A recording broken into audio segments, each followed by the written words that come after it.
पुढची महत्त्वाची बातमी आपण बघूया। अभिनेते महेश कोठारेंनी त्यांचं भाजप आणि मोदी प्रेम जाहीरपणे सांगितलेलं आहे। मात्र त्यांच्या प्रेमामागचं एक मोठं कारण किशोरी पेडणेकरांनी शोधून काढलेलं आहे। त्यामुळे पुन्हा एकदा राजकारण सुरू झालंय।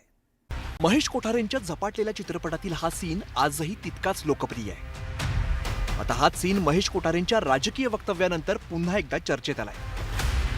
अभिनेते महेश कोठारेंनी त्यांची मोदी भक्ती जाहीरपणे बाहेर काढल्यानंतर राजकीय ओम फट स्वाहा सुरू झालं। मुंबईतल्या मागाठाणीमधील दिवाळी पहाट कार्यक्रमात महेश कोठारेंनी त्यांचं भाजप प्रेम जाहीर करत भाजपाचा महापौर होईल असं भाकीत वर्तवलं होतं। आता हे 15 वर्ष झाले, 16व्या वर्षाचं आपलं जे दिवाळी सेलिब्रेशन होईल तेव्हा मुंबईवरती कमळ फुललेलं असेल याची मला खात्री आहे। महेश कोठारेंच्या या वक्तव्याचे चांगलेच पडसाद उमटलेत। ठाकरेंच्या शिवसेनेकडून महेश कोठारेंवरती हल्ला चढवण्यात आलाय। मंगळवारी संजय राऊतांनी त्यांच्या शैलीत महेश कोठारेंवरती टीका केली। तात्या विंचू चावेल तुम्हाला।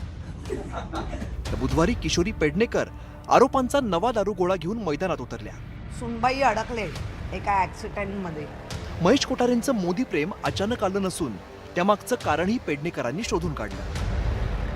नाही, ते कलाकार आहेत, बरोबर आहेत।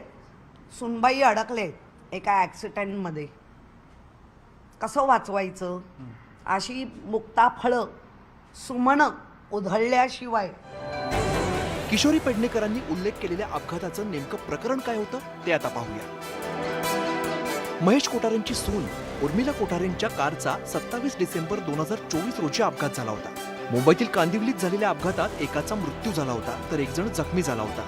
मेट्रो स्थानकाजवळ काम करणाऱ्या 2 मजुरांना उडवल्यानंतर त्यांची कार बॅरिकेडला जाऊन धडकली होती।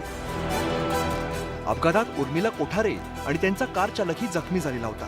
त्यामुळे अपघाताच्या याच प्रकरणातून सुनबाई उर्मिला कोठारेंना वाचवण्यासाठी महेश कोठारेंनी मुक्ताफळं उधळल्याचा आरोप किशोरी पेडणेकरांनी केलाय। अभिनेते महेश कोठारेंनी भाजपाच्या दिवाळी पहाट कार्यक्रमात भाजपाची भूपाळी गात राजकीय धूमधडाका केला होता। अगदी कसलेल्या नेत्याप्रमाणे दे दणादण डायलॉग सुद्धा त्यांनी फेकले। कोठारेंचा धडाकेबाजपणा पाहून विरोधकांचा थरथराट झाला होता।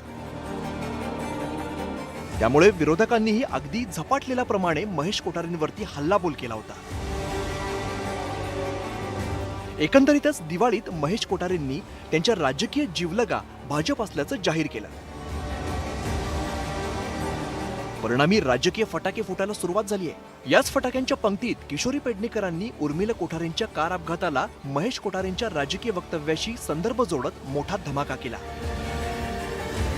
संतोष गोरे, न्यूज 18 लोकमत, मुंबई।